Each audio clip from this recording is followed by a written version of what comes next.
The current war in Sudan has led to the death of over 9,000 people. Millions have also fled the country, and infrastructure like hospitals and schools have been utterly decimated. For economists and political activists, Sidgi Kaballo, fleeing was not an option until that decision almost cost him his life. Today, we share his story and how he mourns the destruction of his homeland, Sudan. Sudan, my homeland, a land of vibrant culture, immense potential, and relentless struggles. I was born and raised here, in the heart of this nation. My father, a merchant from Omdurman, met my mother in Khartoum, where I began my journey. But my story, like that of Sudan, has been one of survival, loss, and an unyielding hope for a better tomorrow. My childhood was shaped by Sudan's early struggles.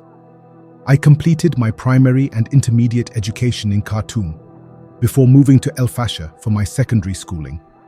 But even as I grew academically, Sudan was changing. The military regime of General Ibrahim Aboud detained my elder brother Muhammad several times, forcing him to study abroad. By 1969, when Numeri's coup took over, my own activism began. I fought for democracy, endured multiple detentions, and suffered physical abuse. These experiences slowed my education, but deepened my resolve. When I finally earned a state-sponsored scholarship to study in the UK, the Islamist coup of the 1980s turned me into a hunted man. My scholarship was withdrawn, and I was ordered to return home. But I refused to go back, knowing I would face imprisonment again.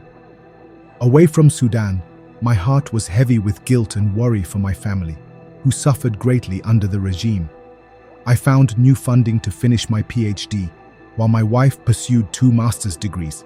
Together, we made a life in the UK, but my mind and soul remained with Sudan. Years passed, but my hope for Sudan never wavered. When the regime opened up slightly in 2005 after the Kenya peace agreement, I returned. But the promises of freedom were hollow and I was detained yet again. My commitment to fighting for a democratic Sudan cost me my first marriage and many years of my life in and out of custody. Despite the hardships, the revolution of December 2019 rekindled our collective spirit. The Sudanese people came together, young and old, united in their desire for change. But even this was met with violence. Thousands lost their lives as the military council, under al-Burhan and Hemedti, crushed peaceful protests. The transitional government brought hope, but it was fleeting. As civil forces partnered with the military, it became clear they were failing the revolution. The struggle for a true civilian government remained ongoing, and I committed myself to peaceful activism. But the events of April 15, 2022, brought devastation. The war that began that day shattered lives, including my own. For 7 long months, I lived under constant fear in Khartoum North. Gunfire echoed day and night. My home was invaded 13 times by armed men who looted my belongings, destroyed my property, and physically assaulted me. Yet I stayed calm, de-escalating tensions where I could. Despite the danger, I organized my community, setting up a communal kitchen to ensure we could at least share meals. But food became scarce, money ran out, and the psychological toll was immense. I witnessed the deaths of neighbors, friends, and loved ones. Hospitals were abandoned, and even burial rites became complicated by the war. Finally, after months of suffering, I found a way to escape.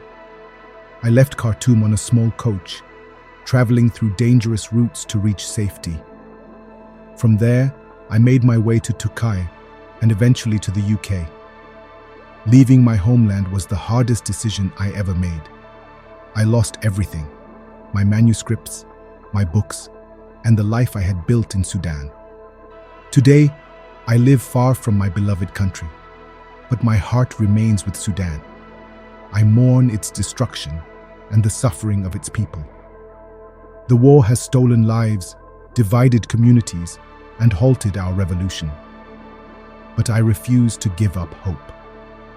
My dream is for a peaceful and democratic Sudan, a nation where resources are used to uplift its people, not to enrich foreign interests, a Sudan where tribalism and divisions are replaced with unity and progress. As long as I live, I will continue to fight for the soul of Sudan. My homeland deserves better, and I will never stop dreaming of the day when Sudan rises again, stronger and united, reclaiming its place among the nations of the world.